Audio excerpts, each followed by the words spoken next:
السلام علیکم ورحمۃ اللہ وبرکاتہ۔ الحمد للہ وکفی وسلام علی عبادہ الذین اصطفی، اما بعد۔ اس عظیم الشان نبی پر درود و سلام پیش کرتے ہیں۔ یا ایھا الذین آمنوا، اے ایمان والو، صلو علیہ وسلموا تسلیما، تم بھی شروع ہو جاؤ اس محبوب نبی پر سلام بھی بھیجو، صلاۃ بھی بھیجو۔ کسی امت کو حکم نہیں دیا کہ اپنے نبی پہ درود بھیجو۔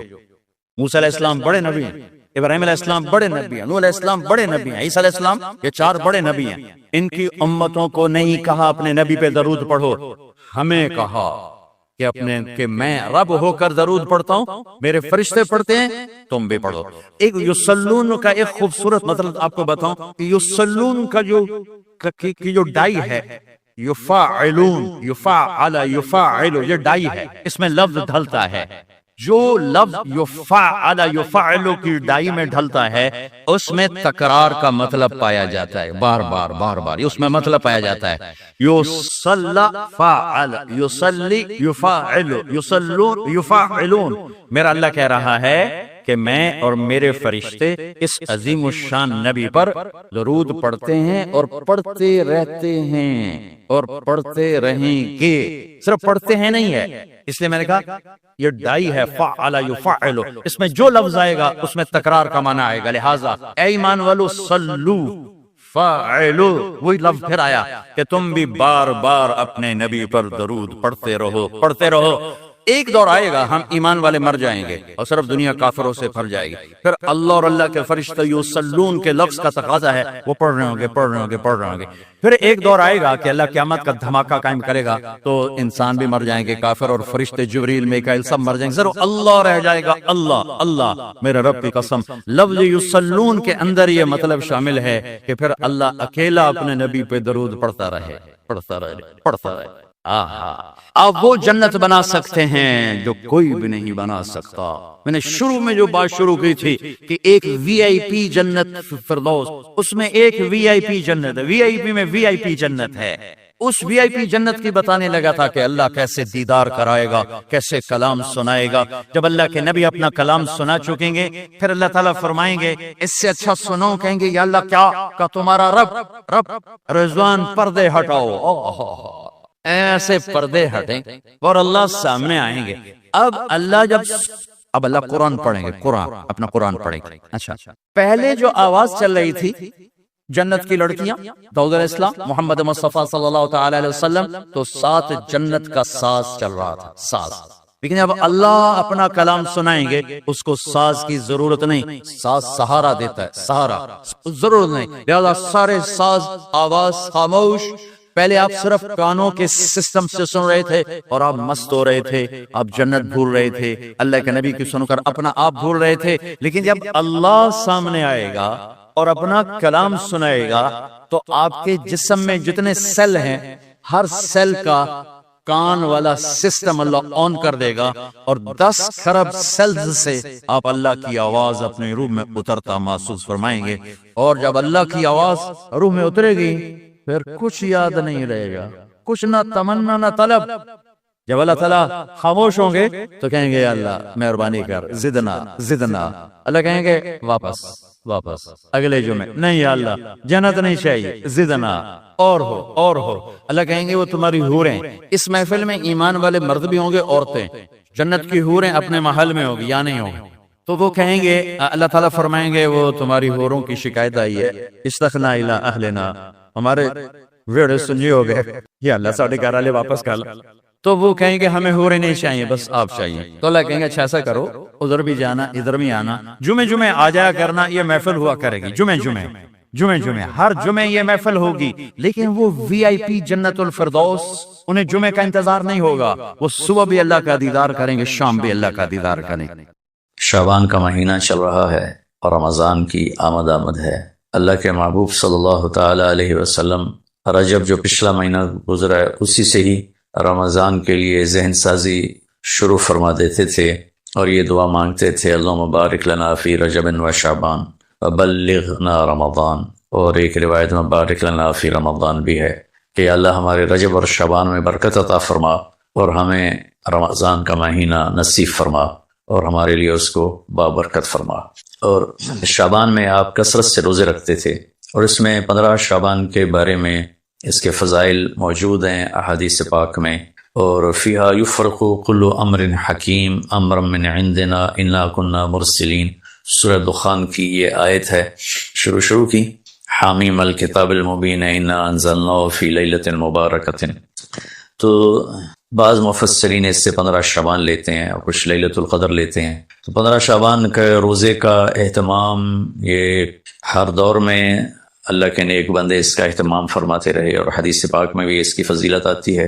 اس رات پورے سال کا اعلان فرماتا ہے کہ فرشتوں کی طرف سے فرشتے پورا سنا دیتے ہیں کہ اس سال میں کیا ہوگا۔ عمومی بات حدیث سناتا ہوں جس میں 15 شعبان بھی الگ، لیلۃ القدر بھی، جمعے کی رات بھی، فطر کی رات بھی، یہ الگ، وہ ایک الگ حدیث سناتا۔ یہ آیت اتری من جاء بالحسنۃ فلہ عشر امثالھا، کہ میرے محبوب اپنی امت کو سنائیں ایک نیکی کرو گے تو 10 دوں گا۔ اچھا، یہ ہے انٹرنیشنل لا، آدم علیہ السلام سے عیسیٰ علیہ السلام اور میرے نبی تک یہ ایک ہی قانون ہے۔ وہ ایک کے سنن، ایک پہ 10، آپ سب نے سنن کہ ایک کرو تو 10، یہ قرآن میں بھی آتا ہے، حدیث میں بھی آتا ہے۔ تو اب آیت اتری من جاء بالحسنۃ فلہ عشر امثالھا، ایک پہ 10 گنا۔ تو میرے نبی کہتے ہیں اللہ بہت ہے، آپ نے کہا نہیں یا اللہ تھوڑا ہے، زیادہ فرما، رب زد امتی۔ تو میرے اللہ نے دوسری آیت اتاری، من ذا الذی یقرض اللہ قرضا حسنا فیضاعف لہ اضعافا کثیرا، کون ہے مجھے قرضہ دے میں کئی گنا کر کے واپس کروں؟ ٹھیک ہے میرے محبوب، نہیں یا اللہ زد امتی، تھوڑا اور زیادہ فرما۔ اللہ نے کہا اچھا چل، مثل الذین ينفقون اموالهم فی سبیل اللہ کمثل حبۃ انبتت 7 سنابل فی کل سنبلۃ 100 حبۃ واللہ یضاعف لمن یشاء واللہ واسع علیم۔ اچھا میرے محبوب، آپ کی امت کی ایک پر 700، تو آپ کہتے واہ واہ واہ واہ، تگلی بن گئی، ایک پہ 700۔ کوئی ہے کائنات میں ایسا کاروبار کہ روپے کی چیز پر آپ 700 روپیہ نفع لے سکو؟ ہے کوئی دنیا میں ایسا کام؟ پوری کائنات میں ایسا کام کوئی نہیں۔ میں قربان جاؤں، رحمت للعالمین نے پھر کہا یا اللہ تھوڑا ہے، ذرا اور زیادہ فرما۔ تو خصوصی پیکج پر یہ سارا سنا رہا۔ تو میرے اللہ نے کہا اچھا میرے حبیب چلو آپ ضرب چھڑیے، تقسیم چھڑیے، جمع چھڑیے، تو پھر 100 200 300 400 500 600 700 نہیں، چھوڑ دو۔ انما یوفی الصابرون اجرہم بغیر حساب، ہاں اتنی میری شرط ہے جو آپ کی امت میں صبر والے ہوں گے ان کو بے حساب دوں۔ کھلا چیک، جو مرضی لکھنا ہے لکھ دو، 700 لکھو، 700 کروڑ لکھو، 700 کھرب لکھو، جو لکھو، اللہ تعالیٰ کہہ رہا ہے کھلا چیک۔ یہ اس امت کا معاملہ ہے اللہ کے ساتھ، اور اللہ کا معاملہ ہے اس امت کے ساتھ۔ اس خصوصی پیکج میں 15 شعبان ہے۔ 15 شعبان کی رات، لیلۃ القدر، شب قدر، قدر کی رات، عید الفطر کی رات، عید قربانی کی رات، جمعہ کی رات، یہ وہ راتیں ہیں جو پہلی امتوں کو اللہ نے نہیں عطا فرمائیں۔ ہر رات ایک جیسی تھی۔ بنی اسرائیل کے آپ نے 4 آدمیوں کا ذکر کیا کہ 80 سال انہوں نے جہاد کیا، تو صحابہ کہنے لگے یا رسول اللہ 80 سال تک عمر ہی نہیں جانتی، پہلے ٹوٹر جانے ہیں۔ تو اللہ تعالیٰ نے کہا چل میرے محبوب، آپ کے لیے خصوصی پیکج، انا انزلناہ فی لیلۃ القدر، لیلۃ القدر خیر من 1000 شہر، کہ ہم نے آپ کو ایک رات دے دی، آپ کی امت جاگ لے، یاد کر لے مجھے 1000 مہینے سے بہتر۔ کتنا بہتر؟ ہر ایک کی بندگی کے مطابق بہتر۔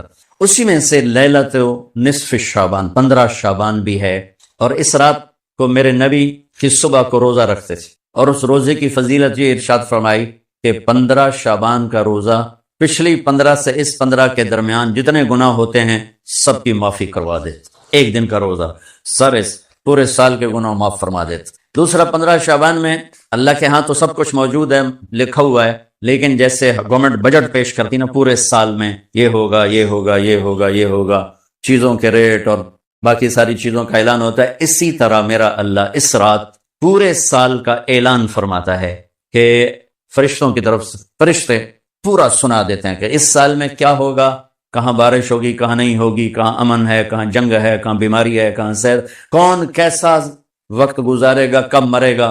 کتنے لوگ ہیں جن کے نام اعلان کر دیے جاتے ہیں کہ یہ اس سال مر جائیں گے، اوپر ان کے نام کا پتہ اس پر نشان لگ جاتا ہے کہ یہ مردوں کی صف میں ہے، وہ نیچے ہیرا پھیری کر رہا ہے، نیچے وہ چوری کر رہا ہے، ڈاکے مار رہا ہے، رشوت لے رہا ہے اور کیا کچھ کر رہا ہے، اوپر اس کا نام مردوں میں ہے، اور فرشتے اس پہ مسکراتے ہیں کیسا بے وقوف ہے، اوپر مردوں میں لکھا جا چکا ہے، نیچے یہ بے ایمانی کر رہا ہے، بدماشی کر رہا ہے۔ تو اللہ کے خصوصی پیکج میں جمعہ کی رات ہے کہ یہ رات باقی راتوں سے افضل ہے، اور عید الفطر کی رات ہے، اس رات بھی اللہ تعالیٰ کی بخشش اور معافی کے اعلان ہوتے ہیں. بڑی عید کی رات ہے، اس میں بھی اللہ کی معافی کے اعلان ہوتے ہیں. اور یہ 15 شعبان کی رات ہے کہ اس میں اللہ کے نبی نے فرمایا کہ اللہ تعالیٰ اپنے بندوں پہ نظر فرماتا ہے. اور بنو کلب، یہ ایک قبیلہ تھا، کلب، بنو کلب، ان کے پاس جانور بہت تھے، جانوروں میں بھیڑیں بہت زیادہ تھیں. تو اللہ کے نبی نے مثالاً فرمایا کہ جتنے بنو کلب کی بھیڑوں کے جسم پر بال ہیں اتنے لوگوں کی اللہ بخشش فرماتا ہے. انہوں نے بھیڑاں دے وال کون گنے، ایک دے گنے بہ جاؤ تو پورا مہینہ لگ جاوے. تو ان کی لاکھوں بھیڑیں اور ہر بھیڑ کے جسم پر کروڑوں بال. تو میرے نبی نے مثال کے طور پر یہ ارشاد فرمایا، یہ ایک مثال ہے کہ اللہ بے حساب لوگوں کی معافی کا اعلان فرماتا ہے. تو آپ فرماتے تھے کہ میں روزہ رکھتا ہوں اس لیے کہ جب میری موت کا اوپر اعلان ہو رہا ہو تو میں روزے کے ساتھ، میں جب میرا نام زندوں سے کٹ کے اور آگے جانے والوں میں لکھ دیا جائے تو پھر میں روزے کی حالت میں ہوں. تو اس کہ دن کا روزہ اور رات کی بندگی، رات کی بندگی کوئی مخصوص نہیں، ہمارے ہاں بہت سارے عجیب و غریب کام شروع ہو رہے ہیں. اور 15 شعبان ہو، لیلۃ الشب قدر ہو، شب جمعہ ہو، یا جتنی بھی یہ عبادات کی راتیں، اس میں کوئی اجتماعی عبادت نہیں ہے، اس میں فرد کی انفرادی عبادت ہے اور گھر میں ہے، مسجد میں نہیں، گھر میں. اپنے گھروں کو مسجد بناؤ. میرے نبی کبھی بھی سنتیں مسجد میں نہیں پڑھتے تھے. اب حیران ہوں گے کہ میرے نبی نے کبھی زندگی اشراق پڑھے مسجد میں 2 نفل آپ نے پڑھے اشراق، اس کے علاوہ آپ سنتیں گھر سے پڑھ کے آتے تھے اور نوافل گھر جا کے پڑھتے تھے. تو یہ نفلی بندگی کی رات ہے بھائیو. تو اس رات میں انفرادی عبادت ہے، کوئی اجتماعی نہیں آؤ بھائی صلاۃ تسبیح پڑھیں اور آپ اکٹھے بیٹھ کے ذکر کریں اکیلا. اور پھر اس میں بہترین بندگی ہے توبہ کرنا اور دعا کرنا، بہترین بندگی، کیونکہ اس رات میں اللہ تعالیٰ اپنے بندوں پہ نظر ڈالتا ہے اور سب اہل ایمان کی بخشش کرتا ہے.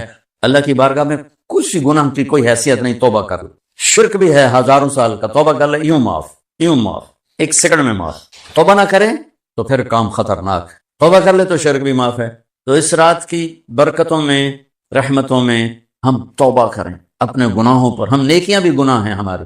اور میں پھر سنا رہا ہوں، اس رات میں بخشش نہیں ہوتی شراب پینے والا، ماں باپ کا نافرمان، رشتہ داروں سے لڑنے والا، دل میں نفرت کینہ پالنے والا، تکبر کرنے والا، زنا کرنے والا، شرک کرنے والا، والا والی دونوں، مرد عورت دونوں کے لیے چل رہا ہے. لیکن اگر کوئی بھی توبہ کر لے گا لوجد اللہ تواب الرحیم سب معاف ہوں. چلو بھی دعا مخ دیا. اور مسلم کی بجائے کسی پر دیوبندی کا لیبل، کسی پر بریلوی کا لیبل، کسی پر شیعہ کا لیبل، کسی پر اہل حدیث کا لیبل، لکھاں لیبل بنا کے انہوں نے ہمیں ٹوٹے ٹوٹے کر دیا. دیکھو میں ہاتھ جوڑتا ہوں، شعبان کا مبارک مہینہ ہے. میرے نبی پاک صلی اللہ تعالی علیہ وسلم یہ رجب کا پچھلا مہینہ جو گزر گیا نا، یہ جب آتا تھا تو آپ کہتے تھے اللہم بارک لنا فی رجب و شعبان، یا اللہ ہمارے رجب اور شعبان میں برکت دے. وبلغنا رمضان، اور یا اللہ آگے رمضان آ رہا ہے، یا اللہ ہمیں اس تک پہنچا دے. اور آپ شعبان میں سب سے زیادہ روزے رکھتے تھے، کبھی کبھی پورا مہینہ شعبان کے روزے آپ رکھتے تھے. اور 15 شعبان جو بہت مبارک رات ہے، اس میں آپ نے فرمایا اس کا قیام، رات کی تہجد اور دن کا روزہ، یہ اللہ تعالیٰ کی بارگاہ میں بہت محبوب ہے. تو ہم مسلمان کے لیبل کو ہٹا کر، آپ دیکھو مسجدوں پہ لکھا ہوتا ہے بریلوی مسجد، دیوبندی مسجد، اہل حدیث مسجد. مسجد تو اللہ کی ہے. امام بارگاہ ہارون رشید نے اپنی بیوی سے کہا، غصے میں آ گیا، کہنے لگا اگر تو نے آج رات میرے ملک میں گزاری تو تمہیں 3 طلاق. پیچھے سر نپ کے بہ گیا، اے میں کی آخرت. تو اس نے علماء کٹھے کیے، کہنے لگا جی میں نے بیوی سے کہا ہے تو نے رات میرے ملک میں گزاری تمہیں 3 طلاق، تو کوئی طلاق سے بچنے کی صورت ہے؟ تو علماء نے کہا ایک ہی صورت ہے کہ تمہارے ملک سے رات باہر گزارو. ملک اس کا فیصلہ آباد تک تھا اور ادھر کاشغر تک تھا، اور دنیا میں پھیلی ہوئی حکومت تھی، تو گھوڑے پہ تو یہ فاصلہ طے نہیں ہو سکتا. لہٰذا انہوں نے کہا یہ رات آئے گی طلاق ہو جائے گی. وہ کہنے لگا ابو حنیفہ جن کی ہم پیروی کرتے ہیں، امام ابو حنیفہ، ان کے فتوے پہ عمل کرتے ہیں. کہا ان کے شاگردوں میں کوئی ہے؟ ان کا ایک شاگرد ہے. اس وقت امام ابو یوسف بڑے غریب فقیر دھوبی کے بیٹے تھے. ان کا ایک ہے ابو یعقوب، ابو یوسف، یعقوب ان کا نام تھا. کہا اسے بلاؤ. وہ آ گئے. انہوں نے ان سے پوچھا، ہارون رشید نے، اچھا اس سے پہلے ایک واقعہ ہوا، ناجائز تجاوزات آج سے نہیں ہیں، بہت پرانے زمانے سے. ایک یہودی اس محلے میں رہتا تھا، بڑا سیٹ، تو اس نے اپنے گھر کی دیوار توڑ کے گلی بیچ میں لے لی، گلی کو تنگ کر دیا، چھوڑی سی پہ تنگ کر. امام ابو یوسف نے اس سے کہا بھائی غریب لوگوں کا رات نہ روک، ہمارے لیے گزرنے کا راستہ تو کھلا رکھ۔ تو اس نے بڑے تکبر سے کہا جب تو پالکی میں بیٹھ کے آئے گا تو کھول دوں گا۔ میں غریب بندے نے روٹی نہیں لبھی پالکی اس زمانے کی معزز سواری تھی جو غلام اٹھاتے تھے، نوکر، اور اس میں وہ خواتین یا مرد نوابان جو ہوتے تھے وہ بیٹھ کے ایک محلے سے دوسرے محلے جاتے تھے، کیونکہ اندر تو کوئی گھوڑے یا سواریاں تو چلتی نہیں تھیں۔ تو انہوں نے امام ابو یوسف کو بلا کے پوچھا، جی حضرت میں نے بیوی کو یہ کہا ہے تو نے میرے ملک میں رات گزاری تو تمہیں 3 طلاق، تو کوئی شکل ہے کہ طلاق نہ ہو؟ تو انہوں نے بغیر سوچے کہا رات مسجد میں گزارے طلاق نہیں ہو۔ تو علماء نے ان کو ایسے دیکھا، یعنی اکھیاں نال بھئی ایک ہی میں۔ تو امام ابو یوسف نے جواب دیا وَأَنَّ الْمَسَاجِدَ لِلَّهِ، اللہ تعالیٰ قرآن میں کہتا ہے مسجد اللہ کا گھر ہے، ہارون دا نہیں ہے، ہارون رشید دا نہیں ہے، مسجد اللہ دی ہے، لہٰذا مسجد میں رات گزارے طلاق نہیں ہوتی۔ تو ہارون رشید اتنا خوش ہوا، انہوں نے کہا 1 لاکھ درہم ان کو انعام دیا جائے اور ان کو chief justice of Abbasi kingdom بنایا جائے۔ اور جب وہ جانے لگے تو کہنے لگے ٹھہرو پالکی لاؤ بھائی، پالکی ان کو پالکی میں بٹھا کے گھر چھوڑا جائے۔ جب اپنی گلی کے کونے پر پہنچے تو کہنے لگے پالکی اتنے رکھ دو، نہ رکھتے کوئی یہودی نو سدو، کوئی یہودی 4 دن پہلے دی گل ہے، یہودی نے دیکھا شاہی غلام شاہی پالکی تو کمبڑ لگ گیا، کہنے لگا دیکھ بھائی میں پالکی میں آ گیا ہوں، اب تو ہمارا راستہ کھول دے۔ کہا حضور بالکل، تم نے دیوار توڑ کے پیچھے کر دو۔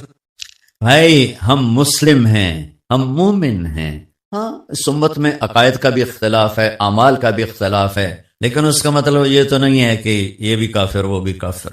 ہر مکتب فکر یوں سمجھ رہا ہے کہ بس میں ہی مسلمان، باقی سارے کافر ہیں۔ یہ دیکھو میں تمہیں ہاتھ جوڑتا ہوں، ایسے فتنہ پھیلانے والے مولویوں کے قریب بھی نہ جاؤ، وہ کسی بھی مکتب فکر سے ہو، ان کو دور ہو کے گزرو۔ اور ہر مکتب فکر میں اللہ کے نیک بندے اور صلح چاہنے والے، محبت چاہنے والے بے شمار ہیں، ان کی سنو۔ تو بھائیو کامیابی کا معیار ہے اسلام، ان الدین عند اللہ الاسلام، وَمَن يَبْتَغِ غَيْرَ الْإِسْلَامِ دِينًا فَلَن يُقْبَلَ مِنْهُ، جو اسلام کے علاوہ کسی چیز کو اختیار کرے گا اللہ کہے گا مردود ہے۔ اسلام کیا ہے؟ میرے نبی پاک صلی اللہ علیہ وسلم کی لائی ہوئی مبارک زندگی۔ یا ابا سفیان